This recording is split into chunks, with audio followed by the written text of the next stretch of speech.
नमस्कार दोस्तों, BR07 channel में आप सभी का बहुत बहुत स्वागत है। तो दोस्तों, अभी दरभंगा एयरपोर्ट पर हाल ही में एक शपथ ग्रहण किया गया है जो कि आतंकवाद और हिंसा के खिलाफ है। वह शपथ ग्रहण कुछ इस प्रकार है कि एंटी टेररिज्म डे को मद्देनजर रखते हुए एयरपोर्ट अथॉरिटी ऑफ इंडिया की निगरानी में भारत के सभी एयरपोर्ट पर एक प्लेस लिया गया है जो कि नॉन वायलेंस और एंटी टेररिज्म को सपोर्ट करता है। यह प्लेस दरभंगा एयरपोर्ट पे भी लिया गया है और ये सभी कर्मचारी और स्टेक होल्डर के द्वारा लिया गया है। इस कार्यक्रम के द्वारा यह संदेश पहुंचाया गया है कि यह देश टेररिज्म के खिलाफ और नॉन वायलेंस के साथ है। जो प्लेस दिला गया है वह कुछ इस प्रकार है।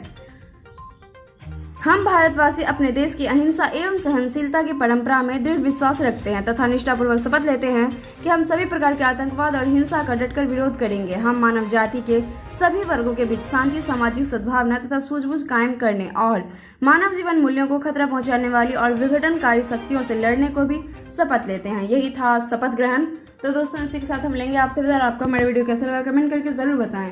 साथ ही लाइक शेयर सब्सक्राइब जरूर करें, प्रेस करें बेल आइकन ताकि हमारा अपडेट सबसे पहले पहुंचे आपके पास। तब तक के लिए घर पे रहें, स्वस्थ रहें, सुरक्षित रहें। शुक्रिया दोस्तों।